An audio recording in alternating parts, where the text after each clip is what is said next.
Hallelujah, praise the Lord. मेरे प्रिय भाई बहनों, आप सभी लोगों को मेरी तरफ से प्यार भरा जय मसीह की परमेश्वर की पवित्र हजूरी में आप सभी लोगों का दिल से स्वागत है। प्रिय भाई बहनों, हमारा आज का जो वचन है वो हमारे उन बहन भाइयों के लिए है जो लोग अपने जीवन में बहुत सारी निराशाओं को देखते हैं। यानी कि आज बहुत सारे लोगों के जीवन में बहुत सारी समस्याएं हैं, बहुत सारी प्रॉब्लम्स हैं। आज कितने ही ऐसे लोग हैं जो लोग दूसरों के दोष लगाने की वजह से अपने जीवन में बहुत सारी निराशाओं को देखते हैं। यानी कि गलत आरोप की वजह से लोग कैद में चले जाते हैं, उनको सजाएं हो जाती हैं। आज बहुत सारे लोग ऐसी पीड़ाओं को अपने जीवन में फेस करते हैं। लेकिन मेरे प्रिय भाई बहनों, परमेश्वर ने आज हमें वचन के द्वारा बताने की कोशिश की है कि परमेश्वर हमारे जीवन में किस रीति से कार्य करते हैं और परमेश्वर क्या चाहते हैं कि हम उनके लिए करें, और ऐसे लोगों के लिए हम क्या करें जो हमारे ऊपर गलत दोष लगाते हैं, आरोप लगाते हैं, हमें गलत चीज़ों में फंसाते हैं, हमारे जीवन में परेशानियों को लेकर आते हैं। आज परमेश्वर का वचन हमसे बात करेगा और ख़ास तौर पे ऐसे भाई बहनों से बात करेगा जो ऐसी ही समस्याओं को अपने जीवन में देख रहे हैं। यानी कि आप लोग जैसे कहीं जॉब कर रहे हैं तो आपके साथी मेंबर ने आपके ऊपर दोष लगाया, आपको गलत ठहराया, और फिर आपके जीवन में, आपके मन में उसके लिए बहुत सारे सवाल उत्पन्न हो जाते हैं। लेकिन आज परमेश्वर चाहता है कि आज आप परमेश्वर का वचन सुने और उसे अपने जीवन में ग्रहण करें, और जैसी आज्ञा परमेश्वर हमें देता है उसे हम अपने जीवन में पूरा करें। आज इसी तरह की समस्याएं बहुत सारे बहनों के जीवन में भी होती हैं कि उनकी सास उन पे आरोप लगाती हैं, उनके छोटे बड़े भाई बहन उन पे आरोप लगाते हैं, उनके रिश्तेदार उन पे आरोप लगाते हैं। आज बहुत सारे लोगों के जीवन में अलग अलग समस्याएं, किसी का हस्बैंड उसकी वाइफ पे आरोप लगाता है, किसी की वाइफ अपने घर वालों को दोष देती है। तो आज बहुत सारे लोगों के जीवन में ये समस्याएं हैं। लेकिन मेरे प्रिय भाई बहनों, आज परमेश्वर अपने वचन के द्वारा हमसे बात करेगा और हमें बताएगा कि हमें इन सारी समस्याओं से, परेशानियों से किस तरह बाहर आना चाहिए। आज हम बाइबल में से एक वचन को पढ़ेंगे, कुलुस्सियों की पत्री उसका 3 अध्याय और उसकी 13 आयत को। परमेश्वर का वचन कहता है, यदि किसी को किसी पर दोष देने का कोई कारण हो तो एक दूसरे की सह लो और एक दूसरे के अपराध क्षमा करो। जैसे प्रभु ने तुम्हारे अपराध क्षमा किए वैसे ही तुम भी करो। आमीन, हालेलुया। मेरे प्रिय भाई बहनों, परमेश्वर का वचन कहता है कि यदि किसी को किसी पर दोष देने का कोई कारण हो तो क्या करो, एक दूसरे की सह लो, एक दूसरे को क्या करो, क्षमा करो। क्यों करो? क्योंकि प्रभु यीशु मसीह ने भी हमें क्या किया, क्षमा किया।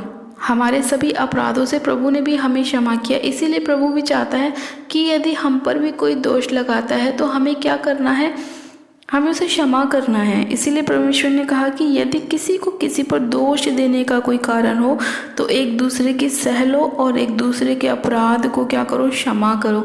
मेरे प्रिय भाई बहनों, हमारा परमेश्वर दयालु परमेश्वर है। वो कभी भी हमें ऐसी शिक्षा नहीं देता कि अगर हमारे साथ किसी ने बुरा करा है तो हम भी उसके साथ बुरा करें। हमारा परमेश्वर ऐसा नहीं है। हमारा परमेश्वर ऐसा है कि वो प्रेम करना हमें सिखाता है। उसने खुद भी हमसे ही इतना अद्भुत प्रेम किया, इसीलिए तो वो हमारे लिए क्रूस पे चढ़ाया गया। क्या ऐसा हो सकता है कि कोई हमारे लिए क्रूस पे चढ़ सके? क्या ऐसा दुनिया में हमारा कोई रिश्तेदार है, कोई हमारा फैमिली मेम्बर है जो हमारे अपराधों की सज़ा अपने ऊपर ले ले?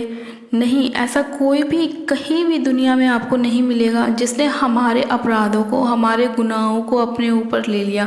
इसीलिए प्रभु यीशु मसीह चाहते हैं कि जब उसने इतना अद्भुत प्रेम हमसे किया, हमें इन सारी समस्याओं से बाहर निकाला, हमारी सारी पीड़ाओं को अपने ऊपर ले लिया, उसने हमारे लिए कोड़े खाए, कांटों का ताज पहना, घूंसे खाए, लोगों की निंदाओं को सहा। तो परमेश्वर चाहता है कि जैसा प्रेम उसने हमारे लिए हमें किया, हमें दिखाया, वैसा ही हम प्रेम दूसरों को भी दिखाएं, ताकि हम प्रभु यीशु मसीह की संतान ठहराए जाएं। इसीलिए मेरे प्रिय भाई बहनों, अगर आज आपके जीवन में भी कोई ऐसी समस्या है, परेशानियां है, प्रॉब्लम है, अगर आपको लगता है कि कोई आप पे बेवजह दोष लगा रहा है तो आप उसे क्षमा करें, क्योंकि परमेश्वर कहता है कि क्षमा करो, और तुम क्षमा करोगे तो तुम्हें भी क्षमा किया जाएगा। दोष मत लगाओ तो तुम पर भी दोष नहीं लगाया जाएगा। इसीलिए मेरे प्रिय भाई बहनों, अगर ऐसा आपके जीवन में होता है कि आपका बॉस आप पर दोष लगाए या आपके रिश्तेदार आप पर दोष लगाएं, तो आप उससे कुछ मत कहो, बस आप उसके अपराधों को क्षमा कर दो। बाकी का काम परमेश्वर का है, बाकी का काम परमेश्वर आप कर लेगा। परमेश्वर कहता है कि तुम चुपचाप खड़े रहो, मैं तुम्हारी लड़ाई लड़ूंगा, जो करना है मैं करूंगा, तुम बस क्षमा किए जाओ। क्योंकि जब तुम क्षमा करते हो तो तुम अपने लिए एक बीज बोते हो, उसको क्षमा करके आपके लिए एक प्लस पॉइंट गिना जाता है दूसरे को क्षमा करके। इसलिए आपको क्या करना है, अपने हृदय को साफ रखना है। आज आपको ये सोचने की ज़रूरत नहीं है अरे मेरे रिश्तेदार ने मेरे पर दोष लगाया, मैं उसको बदला लूँगा, मैं उसको मारूंगा, मैं उसको ये कर दूंगा, वो कर दूंगा। किसी को देख के जेलसी नहीं करनी है, उसके पास ऐसा क्यों, मेरे पास क्यों नहीं। तो हमें ऐसा हृदय परमेश्वर ने नहीं दिया कि हम किसी के लिए गलत सोचें। हमें परमेश्वर ने प्रेम करने की आज्ञा दी है और वो चाहता है कि जिस तरह वो हमसे प्रेम करता है उस तरह का प्रेम हम भी औरों से करें। मेरे प्रिय भाई बहनों, आज बहुत सारे लोगों के जीवन में बहुत सारी ऐसी ही परिस्थितियां हैं कि लोग एक दूसरे को गलत नज़रों से देखते हैं। आज भाई भाई को देख के खुश नहीं होता, बहन बहन को देख के खुश नहीं होती। आज बहुत सारे लोग रिश्तेदारों को देख के खुश नहीं होते। रीज़न यही है कि कोई किसी की उन्नति को देख के चिढ़ता है, कोई किसी की ब्लेसिंग को देख के खुश नहीं होता, कोई किसी के बच्चों को देख के खुश नहीं होता। लेकिन उनको फिर उनके जीवन में क्या होता है, पीड़ाएं होती हैं, परेशानियां होती हैं, निराशाएं होती हैं।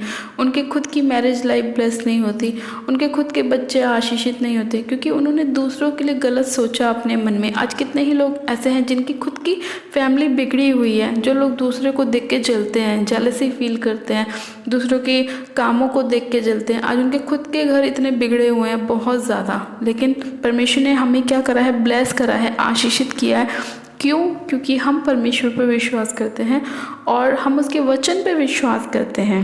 परमेश्वर का वचन हमारे लिए उजाला है, हमारे मार्ग के लिए दीपक है। वो हमारी मार्ग में हमारी अगुवाई करता है, हमें हर एक गलत काम को करने से बचाता है, गलत मार्ग पर चलने से बचाता है। परमेश्वर हमारी छोटी से छोटी बात का ध्यान रखता है। मेरे प्रिय भाई बहनों, इसीलिए परमेश्वर हमसे चाहता है कि जैसा प्रेम उसने हमसे किया वैसा ही प्रेम हम भी औरों से करें और हम परमेश्वर के नाम को ऊंचा करें। हम अन्य जातियों की तरह ना बने, हम प्रभु यीशु मसीह की संतान बने, उसके जैसे प्रेम को अपने अंदर लेकर आएँ। दूसरों को भी हम अपने समान प्रेम रखें, क्योंकि परमेश्वर का वचन कहता है कि अपने पड़ोसी से भी अपने समान प्रेम कर। तो मेरे प्रिय भाई बहनों, आज चाहे आपका पड़ोसी कैसा भी क्यों ना हो, आपकी वाइफ कैसी क्यों ना हो, हस्बैंड कैसा भी क्यों ना हो, लेकिन आपको क्या करना है, प्रेम करना है उसके साथ। क्योंकि परमेश्वर का वचन कहता है कि प्रेम क्या करता है, अनेक पापों को ढांप देता है। हालेलुया। तो आपको भी आज से क्या करना है, प्रेम के साथ संबंध रखना है, यानी कि प्रेम के साथ आपको लोगों के साथ चलना है, प्रेम दिखाना है, प्रेम को अपने अंदर रखना है और लोगों को क्षमा करते जाना है। तो आपका स्वर्गीय पिता भी आपको क्षमा करेगा, आपके रास्तों को खोलेगा, आपको ब्लेस करेगा। हालेलुया। आइए मेरे प्रिय भाई बहनों, हम प्रार्थना में चलते हैं कि परमेश्वर हमें प्रेम करने वाला हृदय दे, अपने और हमारे रिश्ते को गहरा करे और हम दूसरों को क्षमा कर सके और परमेश्वर की पवित्रताई में चल सकें। आइए हम प्रार्थना में चलते हैं। मेरे सर्वशक्तिमान पिता परमेश्वर, प्रभु यीशु मसीह में आपका धन्यवाद करती हूँ। जीवित अनुग्रहकारी पिता परमेश्वर में आपका धन्यवाद करती हूँ। सामर्थ्य पिता परमेश्वर, इसी घड़ी आपका पाक पवित्र लोग एक एक जन के ऊपर लगाते हो। खुदावन पिता परमेश्वर, आपके अनुग्रह की दृष्टि एक एक जन के ऊपर होने पाए। पवित्र आत्मा जी, इसी घड़ी आप सिर से लेकर पैर के नाखूनों तक एक एक जन को छू लीजिए। खुदावन पिता परमेश्वर, इनके मन में, हृदय में अपने प्रेम को उत्पन्न करें। मेरे पिता परमेश्वर, इनके जीवन से हर एक दुष्ट की ताकत को बाहर निकाले। खुदावन पिता परमेश्वर, इनके जीवन में अद्भुत रीति से कार्य करें। मेरे प्रभु परमेश्वर, दया कीजिए पिता परमेश्वर। आज जितने लोग अपने मन में मेरे खुदावन आपके वचन को सुनकर ग्रहण कर रहे हैं और अपने मन को साफ कर रहे हैं दूसरों के प्रति, मेरे प्रभु उन्हें क्षमा कर रहे हैं, उन सभी लोगों पर आप दया कीजिए। खुदावन पिता परमेश्वर, इसी घड़ी आपका दया एक एक जन के ऊपर उतरने पाए पिता परमेश्वर, आपकी सामर्थ्य एक एक जन के ऊपर उतरने पाए। खुदावन पिता परमेश्वर, इनके हृदय को तू साफ कर, खोल खुदावन, अपने वचनों से भर, अपने मार्गों पे तू अपने लोगों को चला मेरे प्रभु। और खुदावन, इनको भी तू प्रेम करना सिखा, जैसे तूने हमसे अद्भुत प्रेम किया, इन लोगों को भी तू प्रेम करना सिखा, ताकि ये भी अपने लोगों से अद्भुत प्रेम कर सके। सर्वशक्तिमान पिता परमेश्वर, तेरे अनुग्रह की दृष्टि एक एक जन के ऊपर होने पाए। पवित्र आत्मा जी, मैं आपका धन्यवाद करती हूँ। सर्वशक्तिमान पिता परमेश्वर, आपका धन्यवाद करती हूँ आज के इस वचन के लिए, सुंदर समय के लिए। खुदावन, अपने लोगों पर कृपा दृष्टि करने के लिए, उन्हें दया करने के लिए, उन्हें क्षमा करने के लिए। सर्वशक्तिमान पिता परमेश्वर, आज जितने लोग अपने गुनाहों को, पापों को छोड़ रहे हैं, तौबा कर रहे हैं मेरे प्रभु, आपसे वायदा कर रहे हैं कि आगे से वो फिर कभी गुनाह पाप नहीं करेंगे और अपने मन में ऐसी जलन नहीं रखेंगे, दूसरे के प्रति प्रेम को रखेंगे। मेरे प्रभु आप उन सभी लोगों पर आशीष दीजिए, दया कीजिए खुदावन पिता परमेश्वर। सर्वशक्तिमान पिता परमेश्वर, मैं आपका धन्यवाद करती हूँ कि एक जन को छूने के लिए, ब्लेस करने के लिए, आशीषित करने के लिए, अपना पवित्र आत्मा एक जन को देने के लिए, दया करने के लिए आपका धन्यवाद करती हूँ। अपने लोगों को क्षमा करने के लिए, उनके गुनाहों को, अपराधों को उनके जीवन से मिटाने के लिए मैं आपका धन्यवाद करती हूँ। सर्वशक्तिमान पिता परमेश्वर, मैं इसी घड़ी आपसे प्रार्थना करते हैं जितने लोग बीमार हैं इसी घड़ी वो चंगे हो जाएं यीशु मसीह के नाम में। आज जितने लोगों के काम बंद पड़े हैं वो खुल जाएं यीशु मसीह के नाम में। सर्वशक्तिमान पिता परमेश्वर, जितनी रुकावटें हैं वो दूर हो जाएं यीशु मसीह के नाम में। सर्वशक्तिमान पिता परमेश्वर, इसी घड़ी में इनकी ब्लेसिंग को खोलती हूँ। रबाशन देने मेरे से खेरियंदे लिखो रबाशन दो नमारो सो खोरियंदे रीशंदा नमारा सखेरियंदे लिखो रबाशन दो नमारो सो खोरियंदे। पिता परमेश्वर, तेरा आत्मा एक जन को टच करे राइट नाउ, तेरी सामर्थ से लोग भर जाएं। पवित्र आत्मा जी एक जन को तू छू ले मेरे खुदावन, इनके दिल जिस्म को तू छू ले मेरे पिता परमेश्वर, इनकी रूह को तू छू ले खुदावन पिता परमेश्वर। ये लोग तेरी आग से भर जाए, तेरी होली स्पिरिट से भर जाए खुदावन पिता परमेश्वर। मैं तेरा धन्यवाद करती हूँ, इनके दिमाग को तू छू, बॉडी को तू छू खुदावन पिता परमेश्वर। सारी अंधकार की शक्ति इनके जीवन को छोड़े और जाती रहे। सर्वशक्तिमान पिता परमेश्वर, मैं आपका धन्यवाद करती हूँ आज की इस प्रार्थना को सुनने के लिए, अपने लोगों को ब्लेस करने के लिए, उन्हें क्षमा करने के लिए, उन पर दया करने के लिए, प्रेम करने वाला हृदय देने के लिए मैं आपका धन्यवाद करती हूँ। सारी महिमा, सारा आदर आपको देती हूँ और प्रार्थना विनती बड़े विश्वास के साथ हमारे उद्धारकर्ता प्रभु यीशु मसीह के नाम में मांगती हूँ। आमीन आमीन आमीन। मेरे प्रिय भाई बहनों, आप सब जन ब्लेस हैं प्रभु यीशु मसीह के नाम में। ये मैं विश्वास करती हूँ कि आज का वचन आप सभी लोगों के जीवन में 100 गुना ब्लेसिंग को लेकर आएगा और परमेश्वर आप सभी लोगों को ब्लेस करेगा, आशीषित करेगा। हालेलुया। और आपको प्रेम करने वाला हृदय देगा और आपके जीवन को 100 गुना बढ़ाएगा। अपनी प्रार्थनाओं को कराने के लिए आप हमारे दिए गए प्रेयर लाइन नंबर पे हमें अपनी प्रार्थना रिक्वेस्ट को सेंड कर सकते हैं या आप हमसे संपर्क भी कर सकते हैं ताकि हम आपके लिए प्रार्थना कर सकें। और जिन लोगों ने अभी तक हमारे यूट्यूब चैनल को सब्सक्राइब नहीं किया वो लोग आज ही हमारे यूट्यूब चैनल को सब्सक्राइब करें, वीडियो को लाइक करें, शेयर भी करें।